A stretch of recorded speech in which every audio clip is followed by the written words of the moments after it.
And good afternoon, everybody, and welcome to Clutter Talk Live. This is our fifth episode in the six-part series of Going Global, Acting Local. And today, Elaine, Clara, and I are really excited to have a new guest on the show all the way from Mexico. So I'll invite Clara and Elaine in to join our space today and say hello to everybody. Hello, ladies. Hello. Hello. How are you both? Good, thank you. How are Good, you? thank you. I'm all right. I'm all right. All right. Who wants to go first? Who wants to start off saying how their week's been? Well, I'm happy because there's been an announcement in Scotland that we have our plan for coming out of lockdown. So that's good. And that the vaccination program's working well, and that numbers are sort of leveling, I think, possibly. So we have we're looking forward to so-called new normal life further down the line, maybe about June time. So yeah, I'm quite happy this week. Yeah.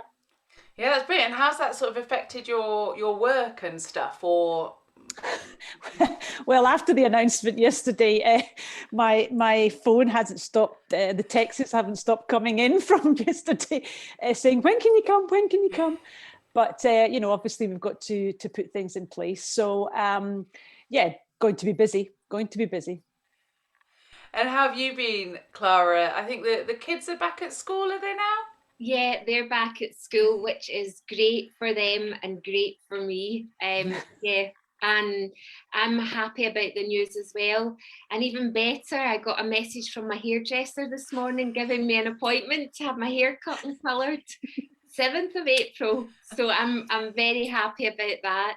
And I'm really loving being able to hang out a laundry and go out and enjoy the sunshine, even if it's a bit cold, without getting drenched when you're out walking with the dog. And just, I've been enjoying some conversations about creativity.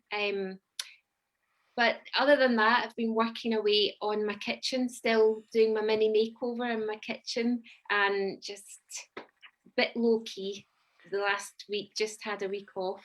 So. Nice, nice. Well, I also enjoyed it. It was the first night last night that I didn't have to light the stove in my little eco den where I'm sleeping, and so that was the first time, which was really lovely. And I've also been kind of doing a bit of creativity. Okay, so I ordered some shoes, right? So they came in a load of packaging, really comfy ones, and they came with these like cardboard insole things, right? So I think they look really cool. So I've started like colouring them in.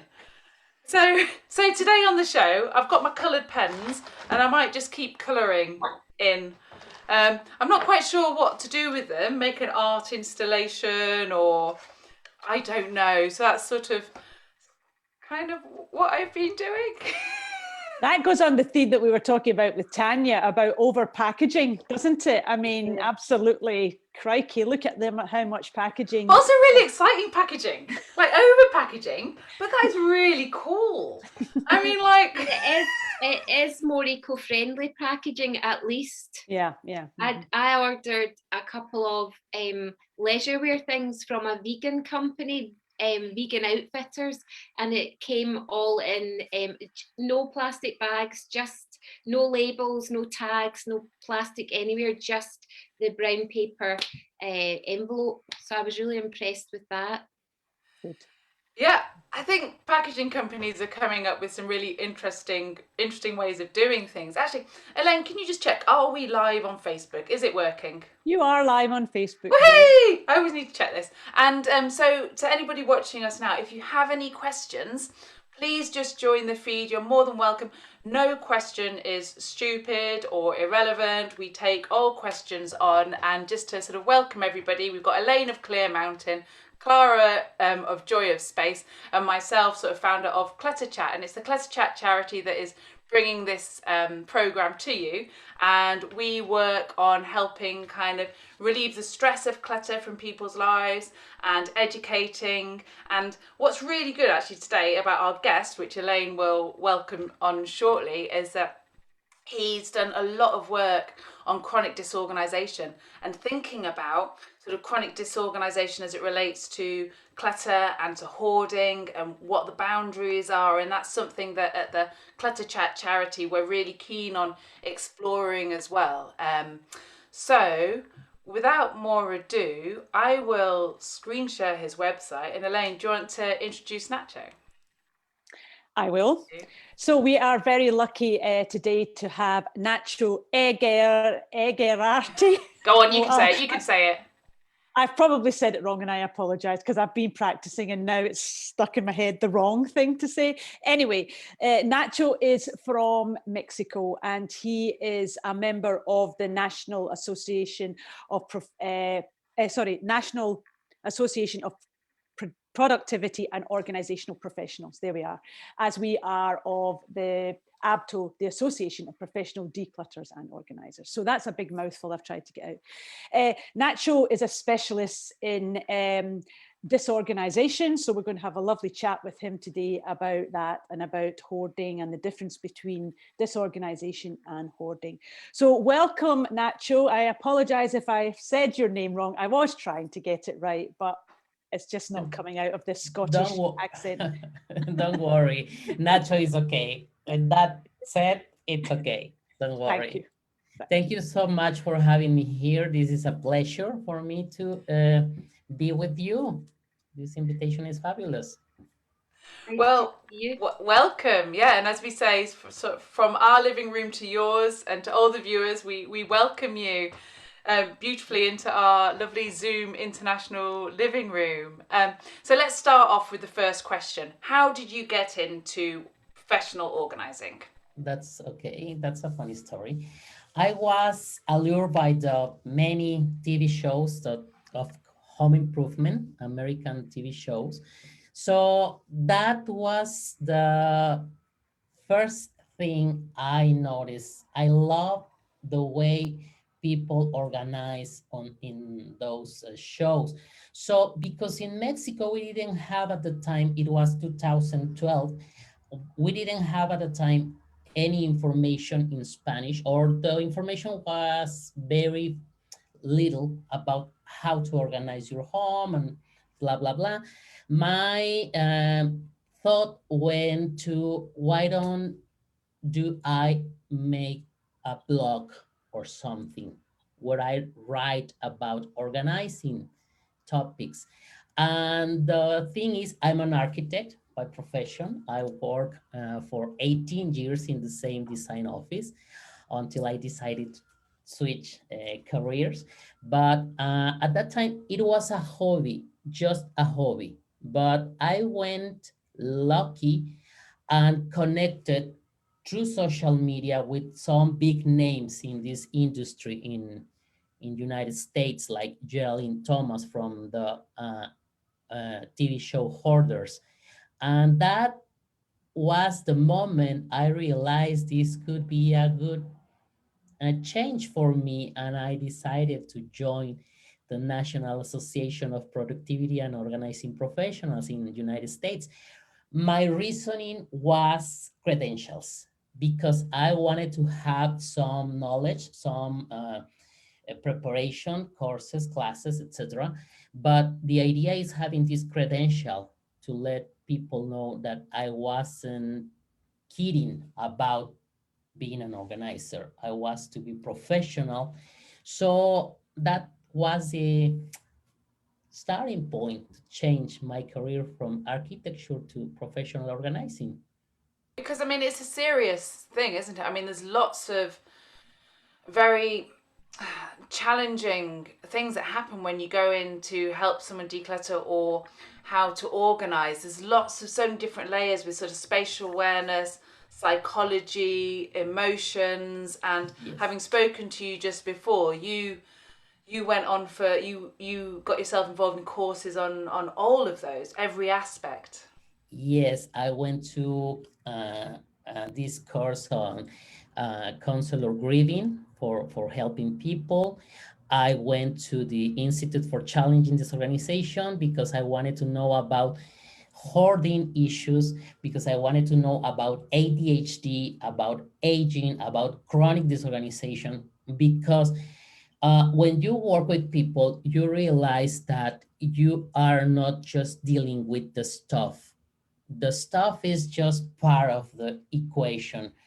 You are dealing actually with emotions, with beliefs, with mindsets.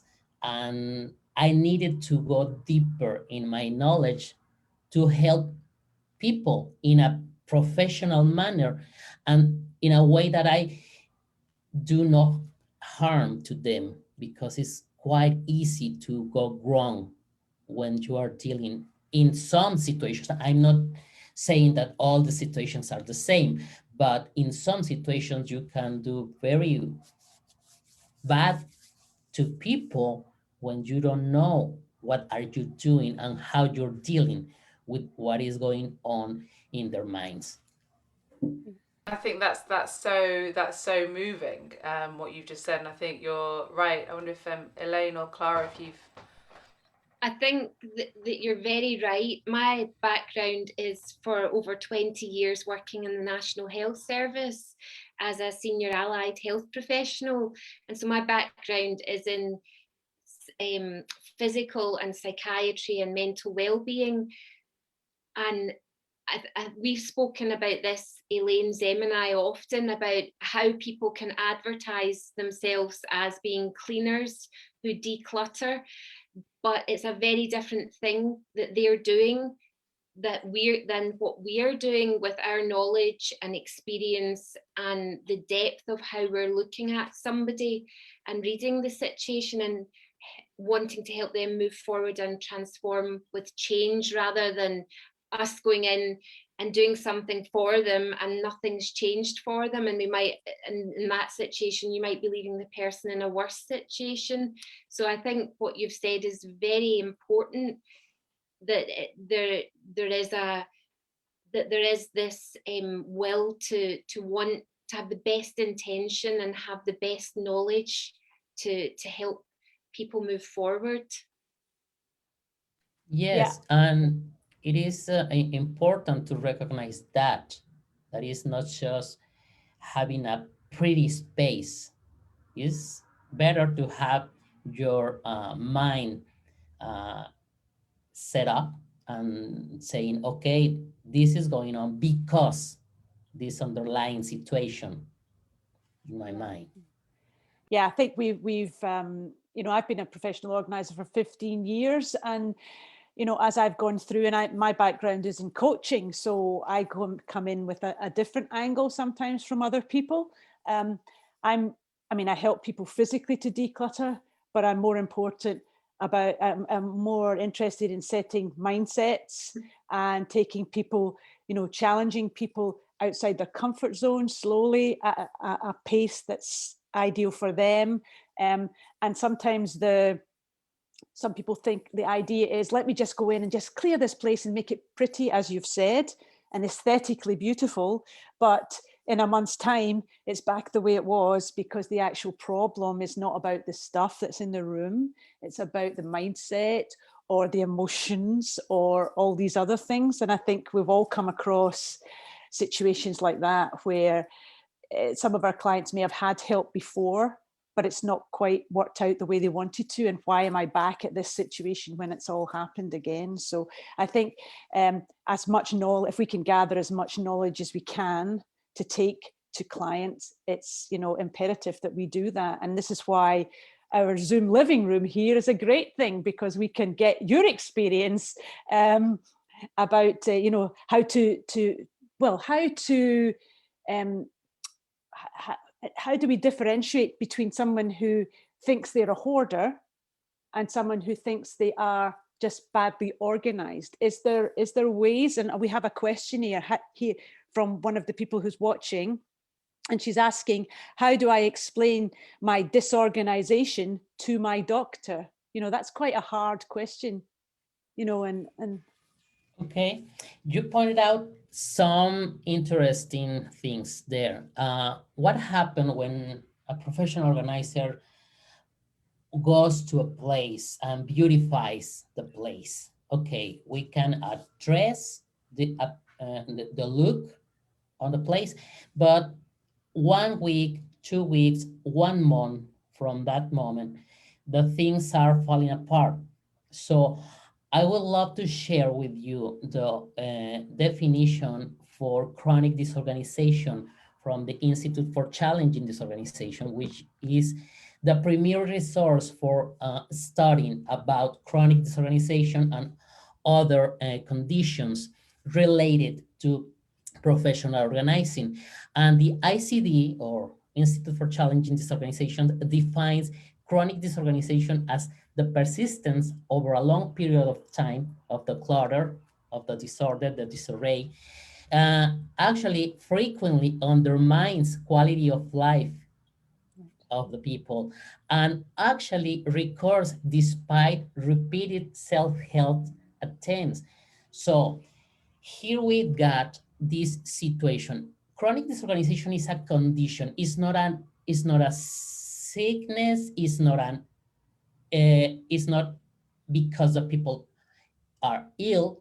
It's because they've got something in their brains that they infer the information they've got in a different manner that normally or neurotypical individuals does. So it is important, if you are experiencing this situation where your quality of life has been uh, undermined, if your clutter is persistent, and if you are trying to do something about it, but the clutter is again present in your life, is important for you to look for one professional that is well versed in chronic disorganization, because it is something that is brain brace, pardon. So it's something that you won't address just beautifying the things. It's way more than that.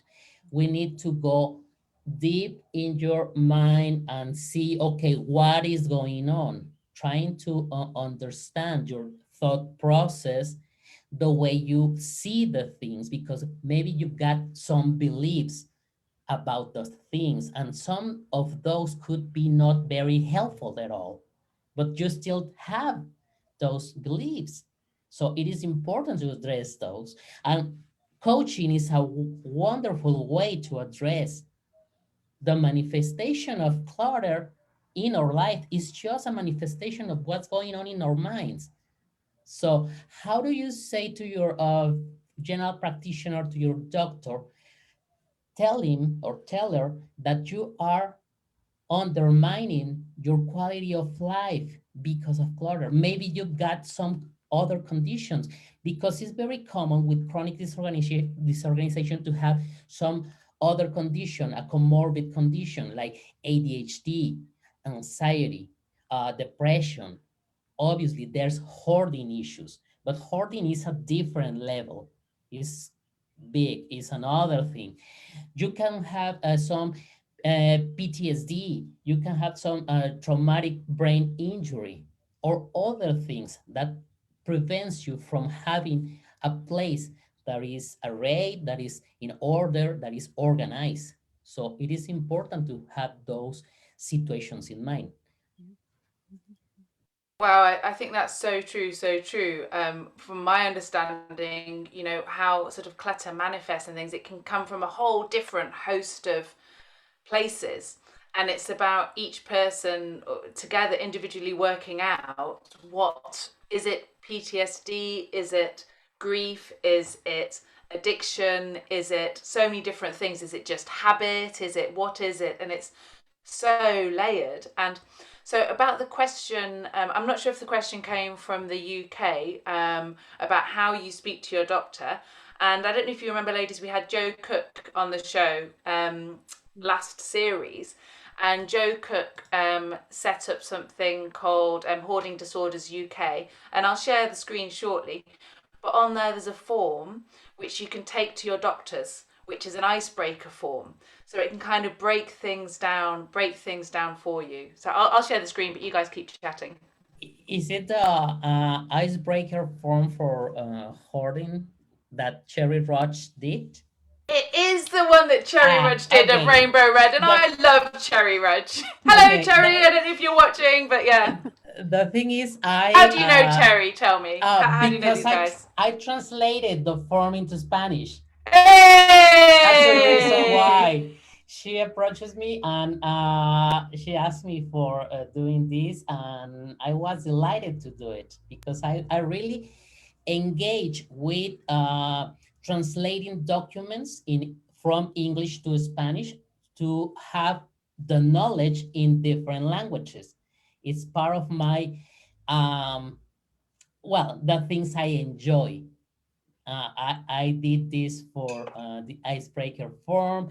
I did it for the Clutter hoarding scale, for ICD, the Clutter quality of life scale, also from ICD. So it's something that I think we need to share. And if we can, in some way, um, have the opportunity of bringing that knowledge, that information to different countries through different languages, is something that I really, really, really, I'm looking always for that situation. And that was a pleasure doing that.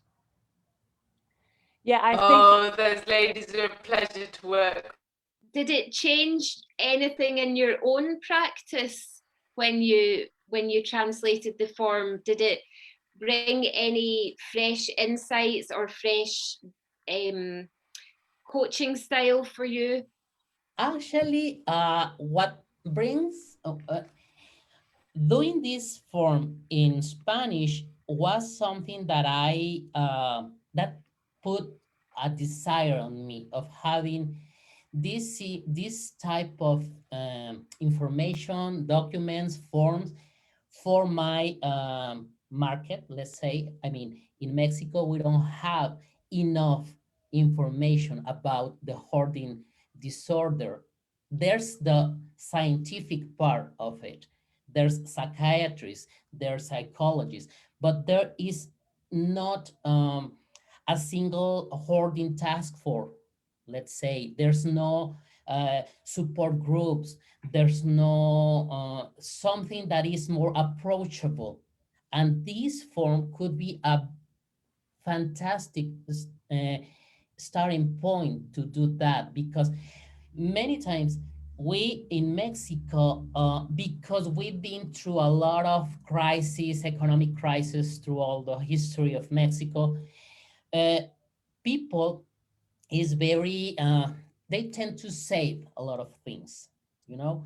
And in some cases, when we see an environment that is hoarded, we tend to look at it as is the person is just okay, she's too cheap, she's saving too much, maybe she's crazy, maybe he's, mental, or those situations where you are stigmatizing the person.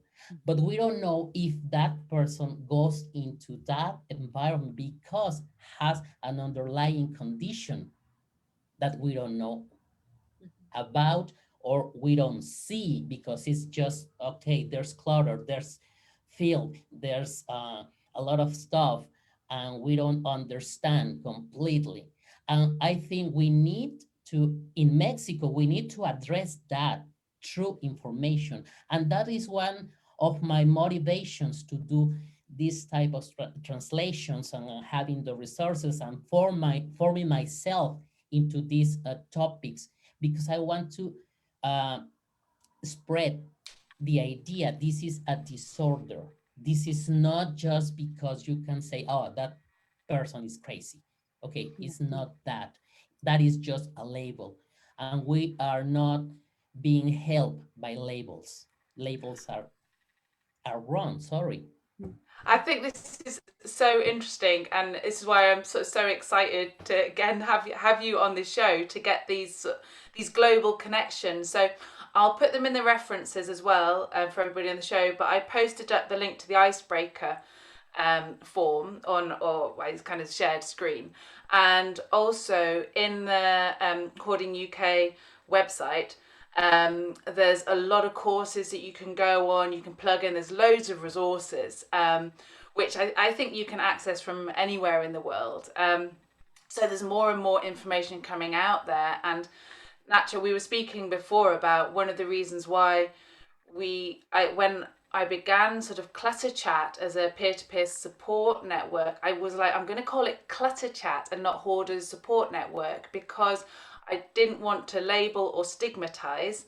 And hoarding can be quite a judgmental word, although also quite a useful word. So there are people in Clutter Chat who will self-define as hoarders, and some and many who won't. But actually, coming from each different position, we can really get to grips with what are the individual issues for everybody, and whether it's a useful definition for you or not. Sometimes it can be useful, like here now you can access some psychological support if you kind of go forward with the hoarding label. So it's fascinating for me, I think, as an anthropologist as well, how this all plays in. I also kind of wanted to pick up, like, so globally you started talking about, Nacho, how Mexico, the differences. So how do you find, because obviously you've been to America, you've traveled, and you've spoken with people who work in different parts of the world. Is there anything kind of particular in Mexico? Like what's the Mexican attitude towards recycling, or what's the different sort of psychological sort of things that go on? If you could speak about that.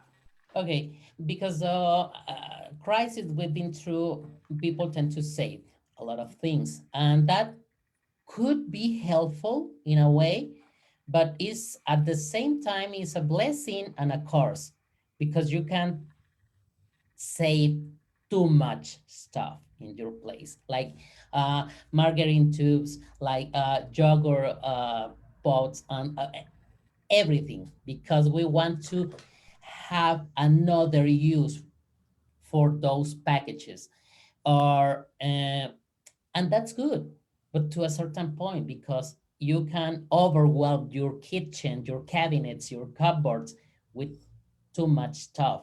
So in Mexico, there's, well, it is a well known fact that people like to recycle things, and we love to uh, bring to others things that we don't need any longer. So it's something that is part of our culture, but maybe we are not at the same level that maybe countries in Europe, because there's a lack of support from institutions, uh, government institutions. So it's mostly because people are very into the green thing, into the recycling, into the less packages, into the less trying to be more conscious about what we're buying, and how do those things are coming into our places. So there's definitely this mindset about being green, about being friendly with the environment, but there's some disconnection between me as a person and the institutions from our government. So, and that is historically because uh, they tend to fix immediate things, let's say, but because the environment, the recycling, and all of that is more like a step into the future, maybe it's not that urgent for them, but Okay. it's something that is evolving, and we are very confident that that will evolve very soon. And the good thing is people are engaging, especially young generations, and that's a good thing, because we're living in this globalized world, but not just to get something from China from your shelf in your supermarket, but also because we are seeing these connections through all over the world, like meetings and lectures, and well, the means to communicate some messages are quite different for the new generations. So it is important that those generations are very engaging with this situation, with the recycling. And obviously, as professional organizers, we need to have that um, eye or that mindset about, okay, we are getting rid of X amount of things. How do we process these things? Are good enough to recycling? Are good enough to pass it on to others? Maybe charity, donations. So we need to find creative ways to for disposal of those things. Yeah, yeah. I see both Elaine and Clara nodding in agreement. Clara, jump in.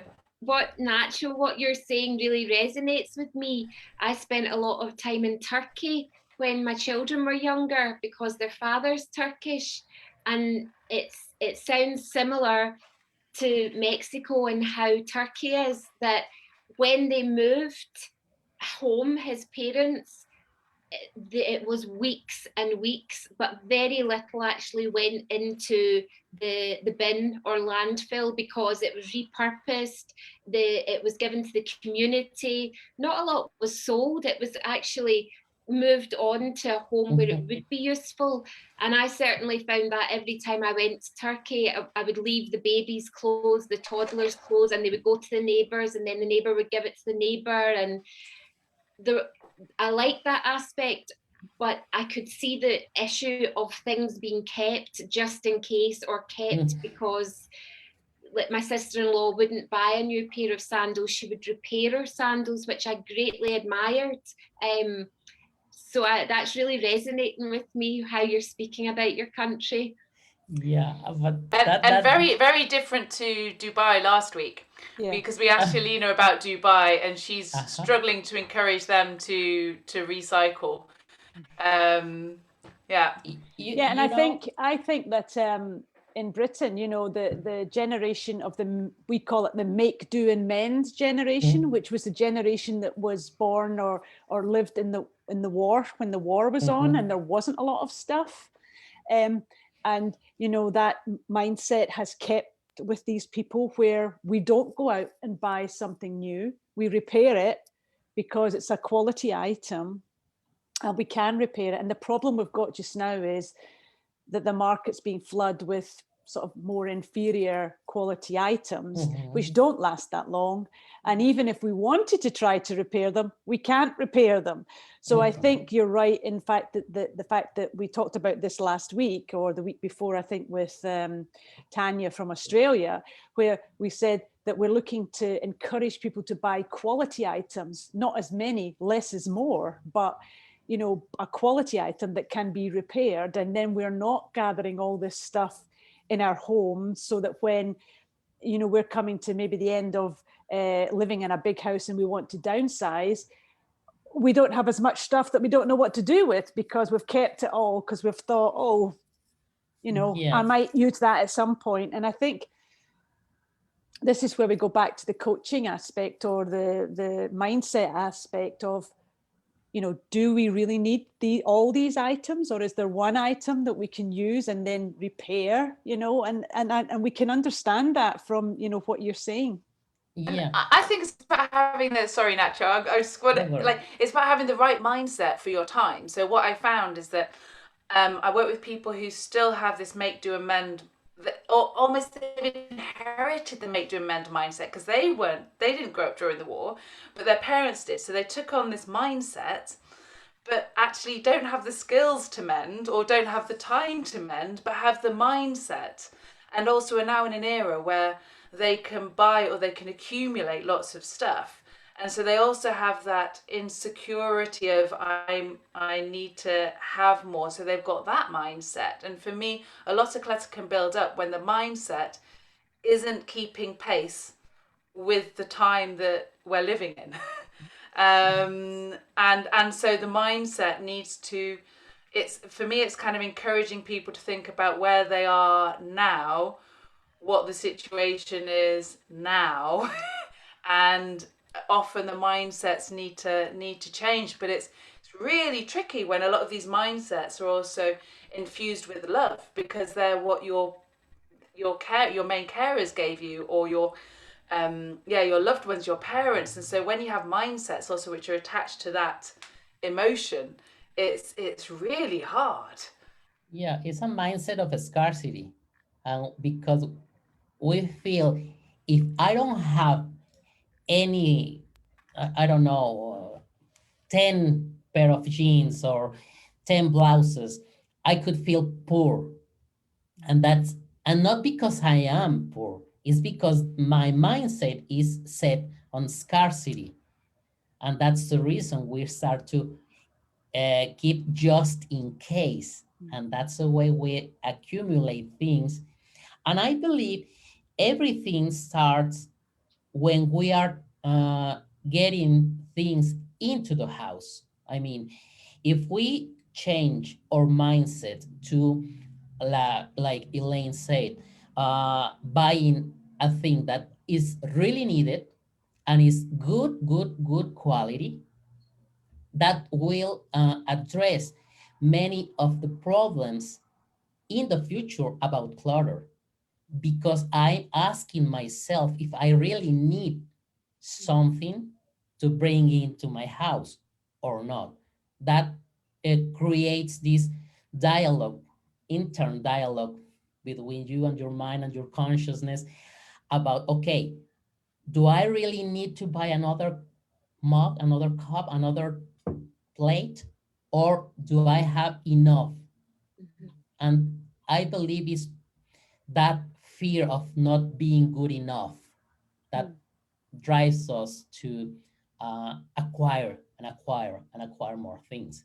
I think that consumerism has been set up to create a vacuum, and for marketing, for people to want to fill that vacuum with stuff, things, belongings, rather than connections to ourselves, our community, our family, and each other.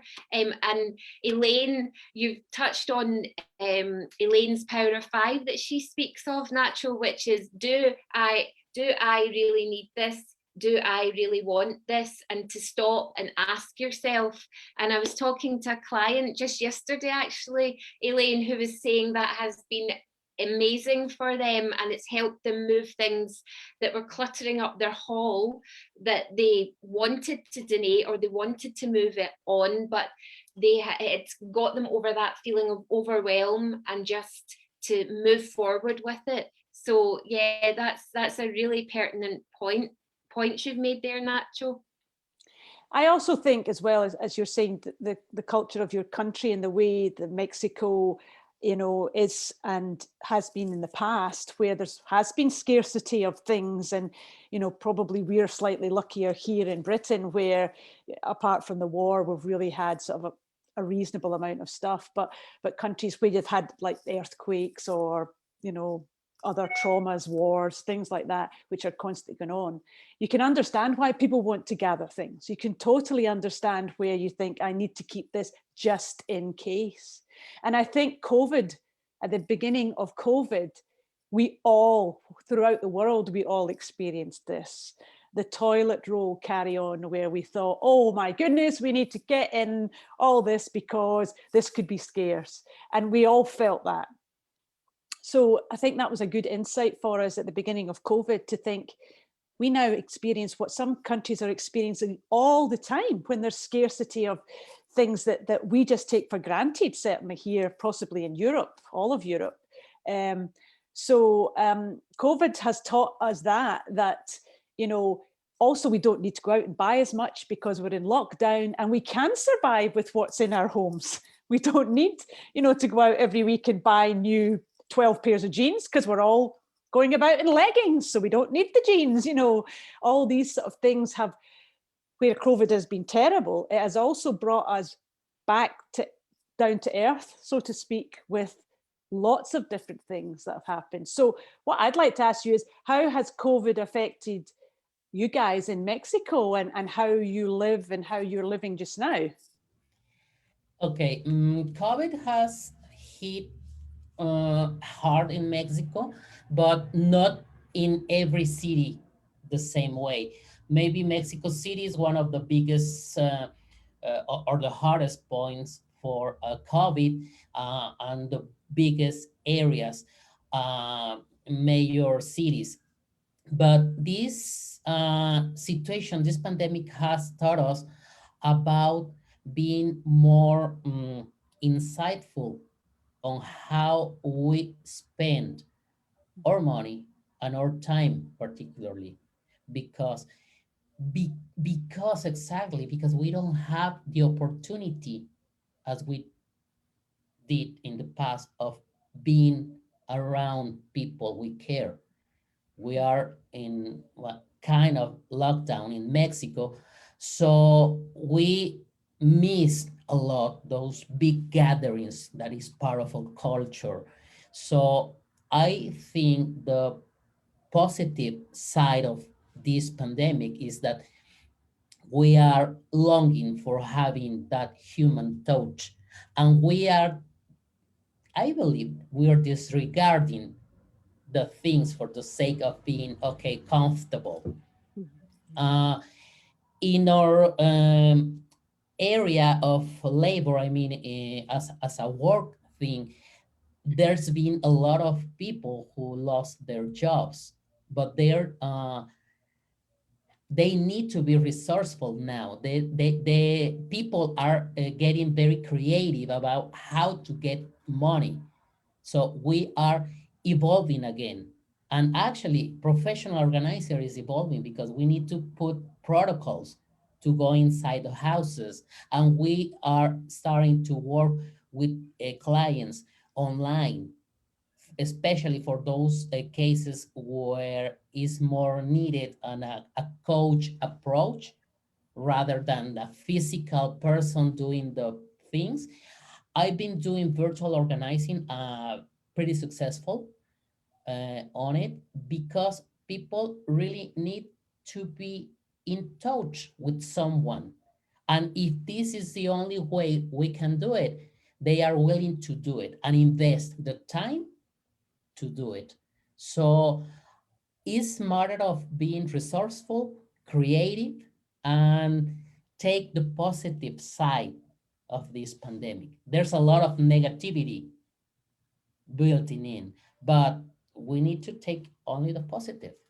It's I agree. I think, yeah. like Elaine, maybe Clyde as well, but you do quite this virtual organising. It works for me as well, and actually, it's quite good because I can kind of have a little WhatsApp group, whatever, and like set tasks and lists and check in. It's actually there's lots of good things that are happening, and I think Elaine, you've been finding your motivational thing, but if you want to talk about that, and I'm going to share that website, Nacho, that you shared. You've got a conference coming up, reflection, resilience, recovery for challenging disorganization. So I want to share that because I think it speaks to a lot of what you've just said now. But I'd like to hear first what Elaine and Clara's sort of thoughts on virtual organizing has been. Well, I mean, like everything, and as a coach, I'm obviously looking always at mainly at the positives of things and trying to take people to that positive area.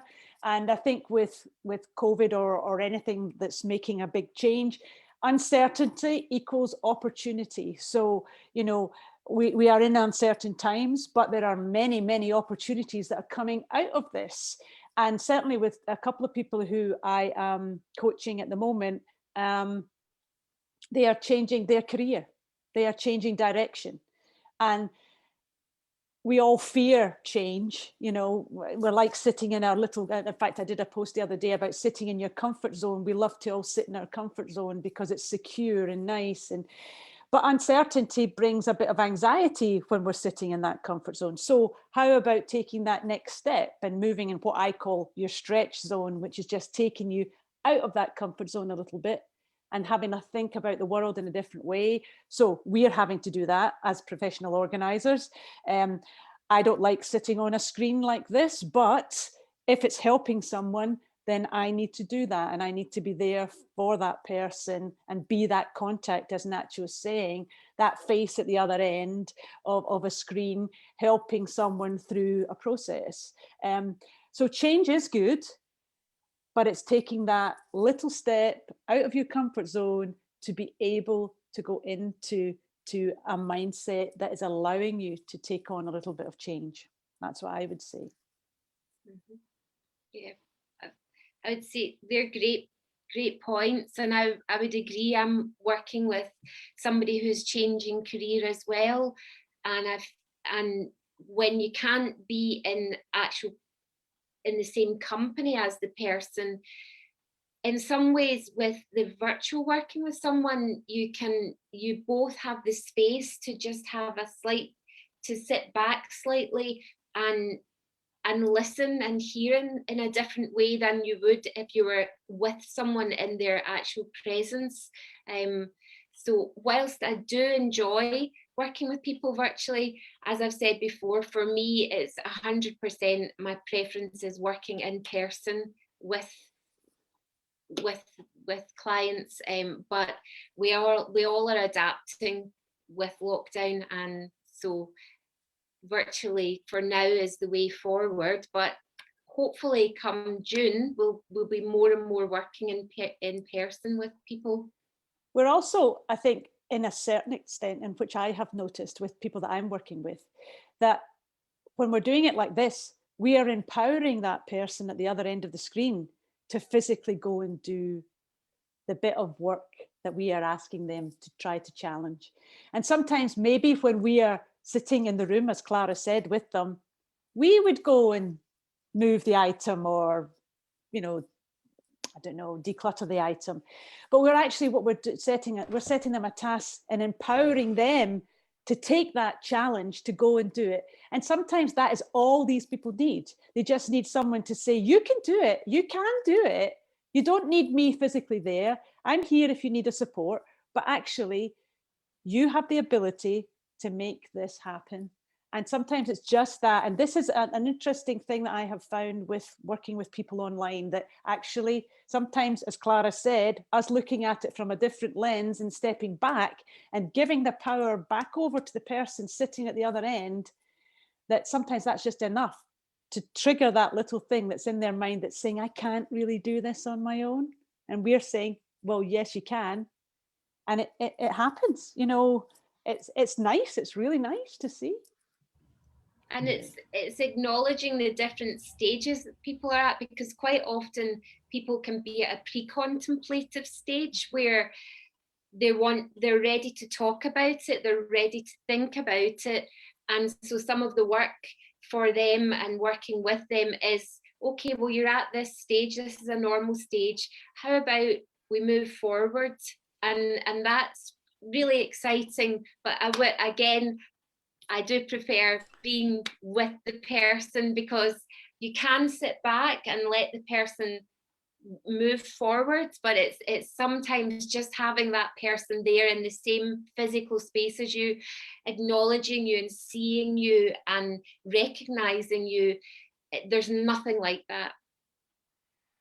Nacho, you began by saying about kind of what drove you into this sort of professional organising. What is your drive now? Where do you see yourself going in this very broad, amazing field of work? Like, where are you heading?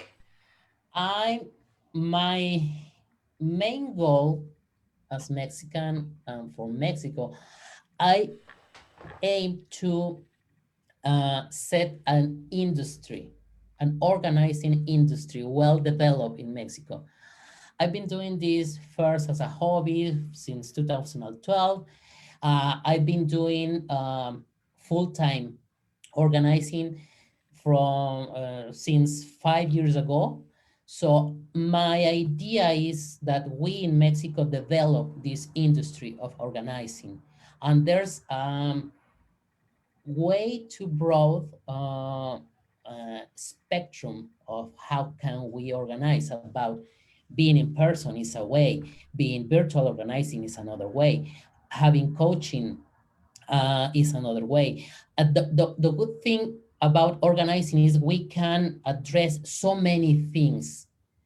People with ADHD, people with chronic disorganization, hoarding issues. Obviously, if we are really prepared to do so, because we don't want to harm anyone. But also, there's a lot of people that they require to a professional organizer for stepping out of that disorganization or situational disorganization they've got, because they are moving out of from one place to another place, because they are changing careers, they are the family is growing. So those are also challenges for people about organizing, and there's a lot of people that requires our services. And that is a good thing about virtual organizing, that we can lower the price for one person and get that help to them, because we can work for 1 hour. We are like trainers in a gym. Okay, I can do the exercise for you, but I can tell you how to do it, but not for everyone. Like Clara said, for some people it is a necessity to have the person there in their living room, in their bedroom, in their kitchen, because we are so diverse. We need different approaches, and that is one of the major things of organizing, and that is a good thing. Well, a little birdie told me, or you told me actually before, that one of your roles is organising conferences. So before I flash this website, so I want to hear you talk about that a little bit. But I just had an idea. We should have a global virtual conference. We should And have you should organise it, Nacho, right? Actually, you should organise it, and we'll be your guests. We'll be your guests from Scotland, and we should totally do this. time off. I'm not. I need to give credit where credit is due. I'm not organizing the conference for ICD. I'm just oversighting, because I'm a director for events for the Institute for Challenging Disorganization. But we've got two fantastic co-chairs, Natalie Brandsma. She's in Tokyo. She's from the Netherlands, but she lives in Tokyo. And Brogan Farren, she lives in Kansas, in United States, and they are putting so much work into this conference. Actually, we are going to make an announcement, because the idea of having this conference is precisely reflection, resilience, recovery, and we are almost there at the point where we are going to announce our speakers, and there are big names coming into this conference. And please stay tuned about this, because it's going to be a fantastic program, and it's a way to learn about different aspects of what we do. Because yes, we deal with stuff, we deal with things, we deal with spaces, but also we deal with the mindsets. Yeah, and I think that that's a very interesting point, because I think for us as professional organisers, it's very, very important that we keep getting more education about our own industry and taking on new techniques, new ideas, and don't sit back and be complacent and think, oh, we know what to do, we know how to do that. I mean, I think ABTO is quite good at putting on different sort of, well, through Zoom actually, have been putting on some nice, little workshops for us.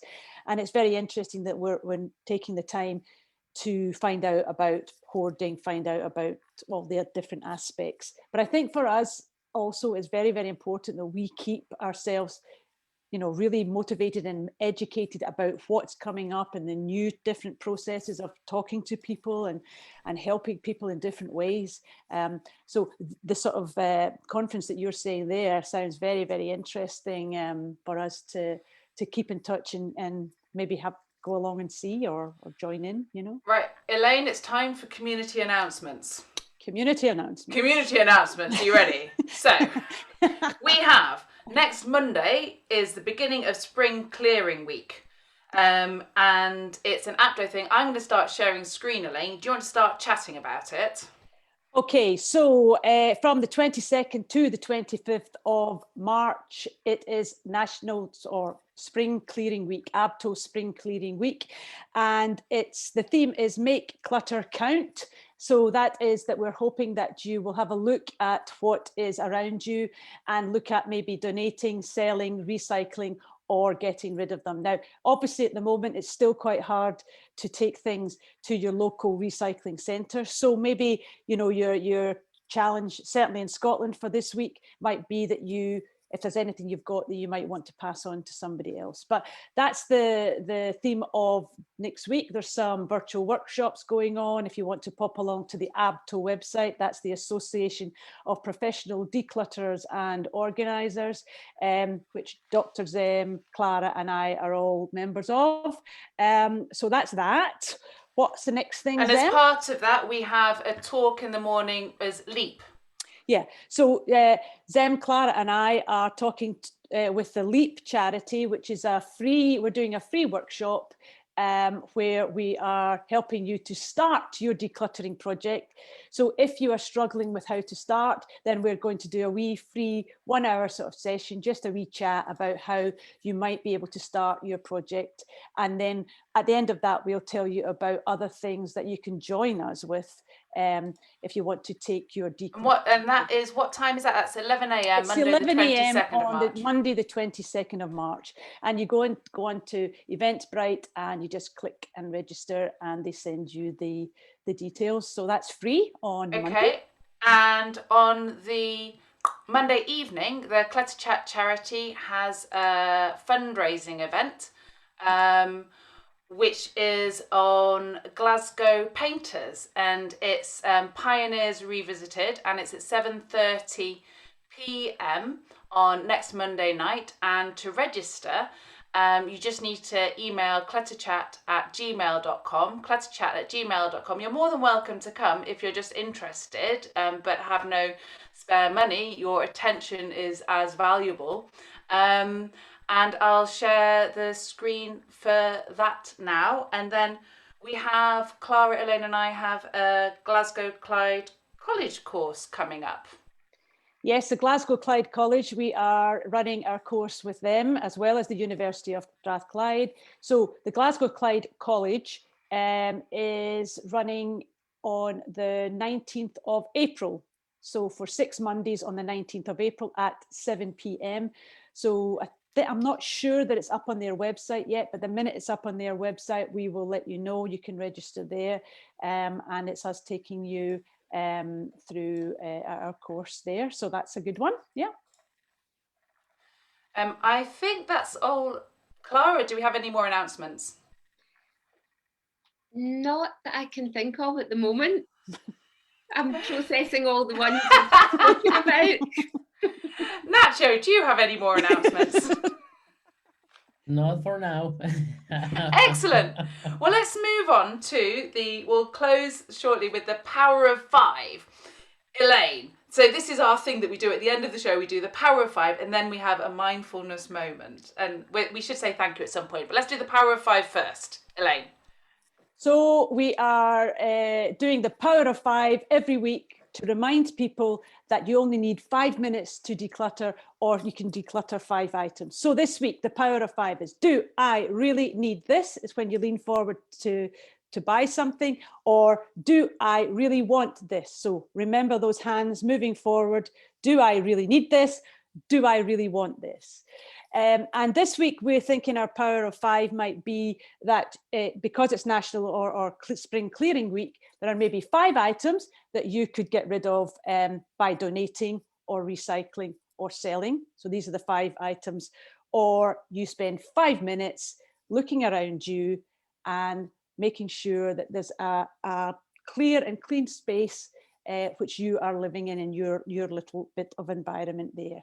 Remember, please, that it's very important that you keep proper pathways through your house that you can get out for fire. We know people are gathering a lot of stuff at the moment because they can't go out to the dump or to recycling. So please, please, please, there's a very big drive on in Scotland about fire safety at the moment. So please, if you are in doubt or you know anybody that you think is in danger, that you can phone up the fire service and they will come out and do a quick fire check in your homes. But remember, pathways in and out of your house to make sure you are safe. So the power of 5. I would like to add to Elaine's points there with the power of 5, just being mindful about social media and online shopping.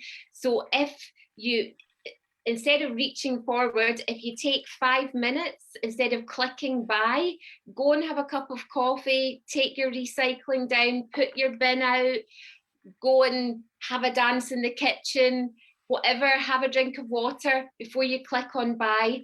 So take your power of 5 for 5 minutes before you click. So you don't have buyer's remorse and more clutter.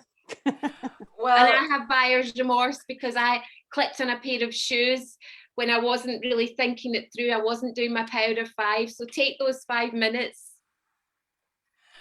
Well, thank you, ladies, for the power of 5, and thank you to everybody on screen. So we have Elaine McKinley of Clear Mountain, and we have Clara Moore of Joy of Space, and myself, Dr. Zem Moffat of the Clutter charity, and Nacho Eguiarte of Nacho Organising.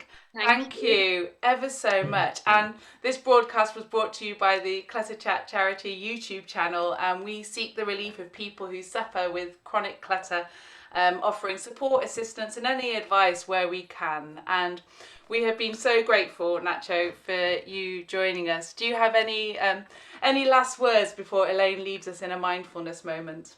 It was fantastic to be here. Thank you so much for this opportunity, and we'll see each other in another time. Yes, we will. Yes, we shall. Over to you, Elaine. Thank you.